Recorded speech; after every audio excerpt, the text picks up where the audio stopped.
Ladies and gentlemen, talk about other things. Education policies in this country. In a very long time ago, in England, the principles of equity collapsed because it varied according to the foot of the Chancellor. Here in Malaysia now, the education policy is collapsing because it seems to be varying according to the whims and fantasies of the education minister, who often politicize this education system in this country. That is what is happening in this country, ladies and gentlemen. I can see a lot of youth in this hall. Ask yourself this question. Do you get enough respect in this country? I do not think the youth in this country are getting enough respect. At 18, a youth can have a driver's license and he can drive the car around. Especially when you drive the car on the highways, it is a huge responsibility. Right? At 18, a youth can have travel documents and travel around the world. That is also a very huge responsibility. At 18, a youth can marry, start a family, and have babies. At 18, a youth can join the military, hold firearms, shoot, get shot, and die for this country. But at 18, that same very youth is not mature enough to vote. Neither is he mature enough to be part of the political landscape of this country. No wonder the youth in the forest and the fringes do not vote, and the youth in the cities and the suburbs do not see any reason why they should vote. 4.2 million voters who are unregistered in this country. 70% of them are people within the age of 21 and 40. Speaks volume of what the hell is happening in this country. Ladies and gentlemen, there are so many other failings, ladies and gentlemen. Race relations on the decline, religious intolerance on the rise, food prices are going up, quality of life is going down. What else? What else do I need to say? Look at all this mess. Do we not need a change?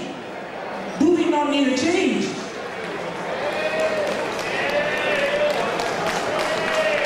Change.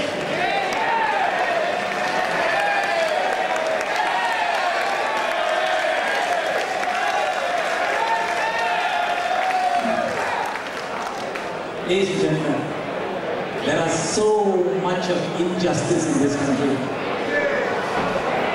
There are so much of injustice in this country. But for every injustice in this country, it does not matter whether it is a Chinese problem, it does not matter whether it is an Indian problem, it does not matter whether it is a Malay problem, it does not matter whether it is a Varanasi problem. As long as there is injustice, we speak out for all people in this country. That is the principle of Malaysians here, ladies and gentlemen. Because injustice has only one face, and that is the face of evil. And every decent, right-thinking member of this society must fight evil. Ladies and gentlemen, let me tell you this. I remember why there is a need for me to speak out for people who are marginalized and dispossessed in this country. A long time ago, I read this. The writer, Gustav Emil Martin. This is what he said as to what happened during the Nazi period in Germany during the Second World War. This is what he said. First, the Nazis came for the communists. In this country, even if you mention the word communist, you will be inside. It looks like you cannot even mention the word communist, but never mind, put that aside. First, the Nazis came for the communists, right? I did not speak out. He said, not I didn't say that. Emil Gustav said that. I did not speak out because I was not a communist. Then they came for the trade unionists. I did not speak out either because I'm not a trade unionist. Then they went for the Jews. I did not speak out either because I was not a Jew. In the end, they came for me and there was nobody around to speak out for me. That is why we all need to unite and we need to speak out for all the people of this country, ladies and gentlemen. Ladies and gentlemen, that brings me to my next topic on the minority protection of this country. The quality of any good governance depends very much on how you preserve and protect the needs of the minorities in this country who are marginalized and dispossessed. If you cannot do that, don't speak of good governance, don't speak of human rights, you don't deserve to sit in any committees worldwide of all these human rights issues. That is why, ladies and gentlemen, it doesn't matter who we are, whether we're Indian, Chinese, Malaysian, or whatever. We speak out for the marginalized minority in the rural area, the Orang Asli. The rate in which things are going, if the implementation of land policy continues the way in which it continues, much of the Orang Asli land will no longer be theirs. This is their ancestral land, and it will no longer be theirs if it continues like this. That is why in the Orang Asli language, that there is a word, Walatik. My friend is sitting and smiling at me. Batoli, Orang Asli leader was sitting at the table there, smiling at me now. Walatik, wala ada, wala senoy sonoy. It's a very sad term. It means no land, no cultural heritage, no cultural heritage, no life, the end of the Samai world. That is what it means. So as we speak of the people in the interior who are marginalized and dispossessed, we must never forget the needs of the people in the urban area, because urban marginalization is also very serious. It affects the Chinese, it affects the Malays, it affects the Indians, it also affects some Orang Asli because they live in the city areas. But I can tell you, ladies and gentlemen, whether you would like to hear this or not, urban marginalization is a terribly, terribly serious problem among the Indians in this country. If we do not arrest this problem, if we do not adequately deal with this problem, it will become a very serious problem in the future. The life of an Indian in this country will be similar to one of a refugee, one of an orphan, a life of absolute hopelessness. Kasa is a clown. He's a nuisance. We don't have to deal with that. We don't have to dignify that. Don't say that. Don't ever say that. Their politics is a dangerous politics in this country. Deal with it before it becomes a monster. Otherwise it will be too late. So never dismiss Perkasa as a nuisance. If you look at Hitler's history, he was in the beginning a clown and slowly became an orator for all the wrong reasons. So don't ever dismiss Perkasa. Deal with them decisively. Do not sit on your authority. Do not shirk on your responsibility. Do not Tai Chi. No Tai Chi. Okay? Ladies and gentlemen, I want to say this to you, what this country means for me.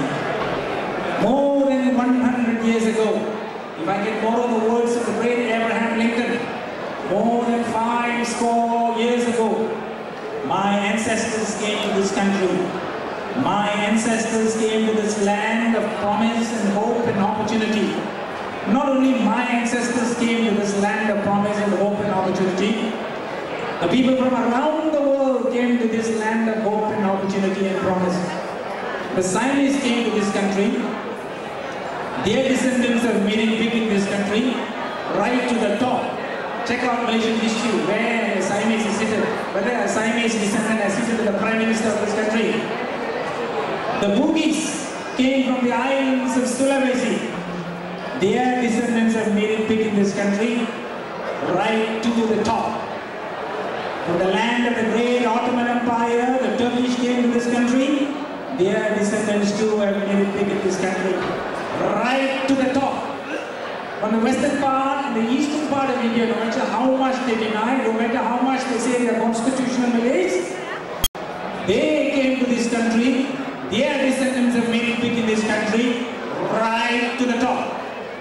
From the northern territories, check out Badawi's background. From the northern territories, the Chinese came to this country.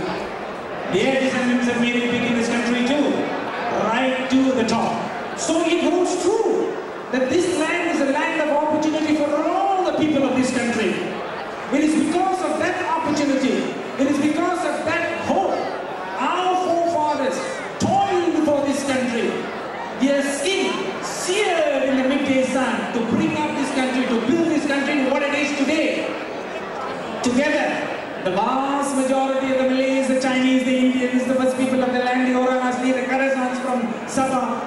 the Dayaks of Sarawak and all the people of this country. Together, we have become the building blocks of this country. As we have become building blocks of this country in order to achieve a Malaysian dream, there are some within us, because of greed, because of selfishness, they want to try and tear us apart. Look here today, there are Malays sitting here, there are Chinese sitting here, there are Europeans sitting here, there are Indians sitting here. We are here together. They want to tear us apart. We have a message for them. We have a message for them, and we intend to deliver this message. From the northern point of Perlis to the southern tip of Johor, from all parts of Malaysia, come 13 general election, we use our democratic means, we use our ballot papers, and we deliver a decisive message to these people who are trying to tear us apart. We tell them this: no matter what you do, you will never be able to tear us apart, because we are Malaysians, because we are united, because we are ready for change. Thank you, ladies and gentlemen. Terima kasih. Saya Wa'an, nanti akan abor